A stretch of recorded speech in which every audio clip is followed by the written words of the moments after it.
여름방학이 얼마 남지 않았죠? 다시 오지 않을 올 한 해의 이 여름을 알차게 보내기 위해서 어떻게 무엇을 하면 좋을지에 대한 제 생각을 좀 나눠보려고 합니다. 첫 번째로 제가 제안하고 싶은 것은 무엇이냐면요, 마음껏 놀아보기입니다. 이 놀이라는 것이 주는 효과는 실제로 수많은 뇌과학자들이 밝혀낸 사실이 굉장히 많이 있습니다. 여러분들도 아마 이미 알고는 계실 거예요. 하지만 아이들을 언제까지 이렇게 놀게 놔둬야 되는지에 대한 고민들을 너무나 하시다 보니까 우리가 학습 습관이라든지 학습에 대해서 더 많이 몰입하게 되는 것이 아닌가라는 생각을 하게 돼요. 그러다 보니까 이제 학기 중에는 아이들이 무엇인가 항상 해야 할 어떤 과업에 치여서 마음껏 시간을 여유를 가지면서 이렇게 놀아보지 못하는 그런 현실이 있잖아요. 아마도 부모님들께서도 그것을 또 알기 때문에 안쓰러운 마음도 한편으론 들면서도 어쩔 수 없이 이제 학교의 어떤 스케줄에 따라서 학업 지도를 그동안 해오셨을 거라고 생각을 합니다. 로드맵이라는 것은 학교에서 진행하는 것만으로 저는 조금 충분하다. 그렇기 때문에 평소에는 이 학교 학습에 아이들이 좀 잘 적응할 수 있도록 평소에 이렇게 잘 지도해 주시는 거 필요성이 있다고 저도 생각을 해요. 그런데 이 방학 때까지도 우리가 너무 예복습에 신경을 쓰느라 아이들이 마음껏 놀 수 있는 기회를 주지 못한다면 그것처럼 또 안타까운 일은 없을 것 같다라는 생각이 또 들게 됩니다. 그래서 저는 이번 방학 동안에는요, 아이들이 마음껏 한번 놀아볼 수 있는 시간을 주시면서 여러분들도 좀 휴식을 가지시면 어떨까라는 생각을 해요. 놀이 중에서 가장 제가 또 추천하고 싶은 놀이는요, 제가 이제 영미권 책을 보면서 되게 부러운 점 중에 하나이고, 제가 어렸을 때도 굉장히 이렇게 많이들 했던 놀이인데요, 잠옷 파티라는 게 있어요. 그래서 요즘에는 이것마저도 돈 주고 무슨 캠프에 가야 되는 그런 상황이라서 좀 안타깝긴 한데요. 이제 집안 정리해가지고 친한 친구들을 초대해서 하룻밤 재워주는 것, 혹은 뭐 옆집이 만약에 우리 애를 재워준다 하면은 여러분들이 그런 그 수고에 대해서 이렇게 좀 감사한 마음으로 음식을 뭐 챙겨주신다든지 해서 친구랑 함께 밤을 보내게 하는 이것도 참 좋은 놀이라고 생각을 해요.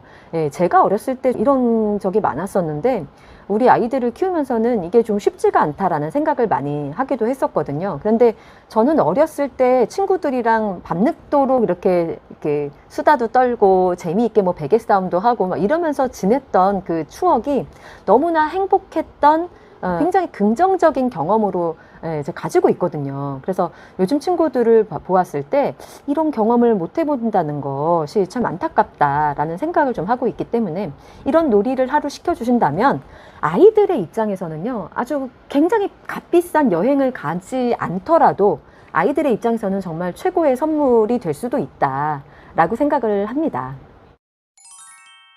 디지털 사회의 문명의 최고봉인 이 디지털을 다루는 능력도 아이들이 방학 때 한번 갖추어 보는 것도 좋다라고 생각을 합니다. 예를 들자면 영타 한타 연습 같은 것도 제가 예전에 방학 때마다 말씀을 드리긴 했었는데 기억하시는지 모르겠지만 한번 시켜주시는 거 그냥 좋다고 생각을 합니다. 그리고 영타를 연습을 하면서 보통은 우리가 베껴 쓰기를 많이 시키잖아요. 베껴 치기도 아이들한테 꽤 도움이 돼요. 그래서 아이들이 재미있게 본 책이라든지 영상의 대사들을 한번 베껴서 쳐보는 활동을 한번 시켜보시면 영타 실력도 자연스럽게 늘고, 그리고 아이가 좀 애매모호한 그런 철자의 순서라든지 사이트 워드 같은 것들을 익힐 수 있는 계기가 될 수 있기 때문에, 게다가 잘못된 철자 같은 거는 또 컴퓨터 내에서 많이 잡아주기도 하기 때문에 스스로 이렇게 메타인지를 키울 수 있는 그런 계기가 되기도 하거든요. 이제 앞으로는 모든 세상의 모든 정보와 학습이 이제 디지털화가 되어 가고 있기 때문에 아이들이 이런 부분에 대해서 이게 너무 이렇게 느리게 되면은 나중에 또 그거를 따라잡는데 또 시간이 걸릴 수가 있잖아요. 그래서 방학 같은 때 딱 목표량을 아주 간단하게 내가 지킬 수 있을 만한 선으로 이렇게 지켜놓고서는 뭐 동화책 같은 거 하나 베껴치기 같은 거 시키시면은 영어 학습도 되고, 왜냐면 입으로 이렇게 한 줄 읽고 말을 하게 되고 그걸 또 이렇게 쳐보면서 학습이 되는 측면도 있거든요. 그래서 뭐 그런 거를 해보신다든지 그런 부분들, 디지털을 가지고 아이들이 나중에 일을 하거나 공부를 할 수 있는 기본적인 역량을 만들어 주시는 거는 좀 필요하다. 또 이제 PPT 같은 경우도 이렇게 저 좀 권하고 싶어요. 사실은 요즘에 굉장히 툴이 많이 생겼죠. 저는 이제 캔바라는 프로그램을 많이 사용하는데 미리 캔버스 같은 경우도 있고, 이제는 뭐 파워포인트 프로그램 말고도 우리가 이제 자신의 생각을 정리해서 발표할 수 있는 그런 도구들이 굉장히 많이 생겼습니다. 어른들께서는 이것을 굉장히 어렵게 생각하시고 이거 내가 어떻게 만들지 막 이렇게 생각하시는 경우가 있는데요. 사실은 아이들한테는 그렇게 어렵지 않은 툴들입니다. 생각해보면 아이들이 이런 그 디지털 환경에서 적응하는 어떤 속도라든지 노하우는 우리보다 훨씬 낫다. 실제로 아이들은 이제 유튜브 몇 번만 찾아보고서도 이 능력을 키우는 아이들이 굉장히 많이 있거든요. 그래서 오히려 이런 어떤 기능적인 측면들은 이미 유튜브를 통해서도 이렇게 기기를 2개 갖다 놓고 이렇게 배우면서 할 수 있는 방법들이 너무나 많기 때문에 일단은 기능적인 것보다도 아이들이 어떤 내용으로 한번 PPT를 만들어 볼까, 어떤 내용으로 내가 뭔가를 탐구해 볼까 라는 어떤 그 주제를 잡는 것, 이것이 훨씬 더 중요하지 않을까라는 생각을 하게 됩니다만, 어쨌거나 이제 방학이라는 시간이 많이 주어졌기 때문에 향후에 우리가 이것을 디지털 학습 능력을 키우기 위해서라도 재미삼아 한번 연습을 해보면 어떨까 싶어요. 자연스레 또 이 얘기가 나오다 보니까 또 생각나는 것은 무엇이냐면요. 도서관 나들이를 한번 이제 습관화 해보시면 참 좋을 것 같아요. 저는 이렇게 책을 읽게 하는 것도 누군가가 부여하는 어떤 과업이다라는 생각이 들면, 글쎄요, 이게 저는 아이들이 그렇게 즐겁지는 않을 것 같다라는 생각을 해요. 그래서 저는 아이들이 이제 도서관에서 마음껏 보고 싶은 거 보게 해주시는 그런 경험 하나만으로도 참 좋다라고 생각을 합니다. 때로는 물론 이제 만화책만 붙들고 앉아있는 아이들도 있을 수는 있지만요. 이 만화라는 것도 어떤 주제에 대해서 좀 깊이 들어갈 수 있는 좋은 수단이 될 수가 있거든요. 예를 들면 뭐 그리스 로마 신화라든지 마법 천자문도 옛날에 한자를 익힐 수 있는 그런 그 수단이 되었잖아요. 그래서 아이들이 그냥 재밌어서 읽는 활동들, 여태까지는 영상물 같은 걸로 이렇게 보기만 했다면 도서관에서 이제 지면으로 되어 있는 자기가 좋아하는 것들을 마음껏 재미있게 탐구할 수 있는 시간을 좀 만들어 주신다는 측면에서 도서관 나들이를 좀 생활화해 보시면 어떨까, 이번 방학에 그런 생각이 들어요. 그래서 저 같은 경우는 방학 때 아침에 이렇게 점심도 사 먹을 수 있는 이제 저렴하게 파는 그런 도서관이 있어서 아이랑 같이 숙제할 거라든지 읽고 싶은 책 이렇게 싸가지고 도서관 나들이 했던 기억이 나요. 근데 이제 우리 동네에 도서관이 없다고 하시면, 그렇더라도 뭐 언제 이렇게 학교 다닐 때 어떻게 그렇게 매일 다니겠어요? 방학마다 책 나들이를 떠난다. 우리 집은 맨날 책 나들이를 떠난다라는 그런 생각으로라도 아이가 동의를 한다면, 그리고 마음껏 읽고 싶거나 뭐 놀고 싶은 것들 마음껏 풀어준다면 도서관 안에서 또 놀게 할 수도 있잖아요.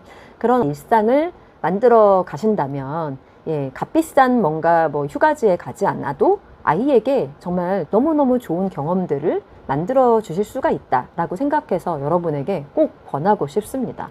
주의하실 점은 계속 말씀드리지만, 뭔가 스토리북이라든지 딱딱한 교과 활동과 연계된 책들에 너무 이렇게 지나치게 집착을 하실 필요는 없으시다. 물론 이렇게 스토리북을 좋아하는 친구들은 또 그것만 있잖아요. 근데 제가 많은 친구들을 보면은 또 스토리북은 별로인 아이들도 있더라고요. 그래서 정말 좋은 것은 아이가 좋아하는 것이 어떤 분야이든 그냥 존중해주고 마음껏 탐구할 수 있는 그런 기회를 주시는 것이 더 중요하기 때문에, 예를 들면 뭐 요리책이라든지 만들기 관련된 책이라든지 뭐 자연 관찰책은 뭐 말할 것도 없고요. 뭐 실험 관련된 뭐 책들도 많이 있잖아요. 뭐 역사책 같은 경우도 아이마다 이 선호도가 다르잖아요. 그래서 저도 첫 아이를 키울 때 생각해 보면은 이 모든 것을 다 알려주고 싶은 마음이 정말 굴뚝 같았었지만, 지금 뭐 돌이켜서 생각을 해보면 그렇게까지 할 필요 없다. 내가 왜 거기에다가 그렇게 많은 시간을 보냈을까라는 생각도 좀 들어요. 아이들은 정말 무엇인가를 주도적으로 한다는 느낌이 들 때, 내가 좋아서 한다는 느낌이 들 때 최대의 효과를 얻을 수가 있고, 효능감이라든지 학습적인 잠재력을 최대치로 이렇게 키울 수 있다라는 것을 저도 이제 아이들을 키우면서 그리고 많은 학생들을 지도하면서 많이 느꼈습니다. 스스로 아이가 관심이 없는 분야는 잠깐 그냥 내버려 두셔도 괜찮다. 그러다가 적절한 타이밍이 올 때, 그때 그 도서관 나들이를 했던 그런 즐거운 경험을 토대로 아이가 그때는 이제 좋아하는 주제의 책을 스스로 이렇게 탐구할 수 있도록 해주시는 것도 좋을 것 같다라는 생각이 들어요. 그런 적절한 타이밍은 제가 생각했을 때는 학교에서 뭔가 이렇게 과학 선생님이 해주시는 그런 과학 이야기 같은 거라든지, 꼭 교과와 밀접한 어떤 딱딱한 지식이 아니더라도 과학과 관련된 일화라든지 그런 것들을 말씀을 해주셨을 때 아이가 너무 궁금하게 되는 경우 많지 않습니까? 수학도 마찬가지고요.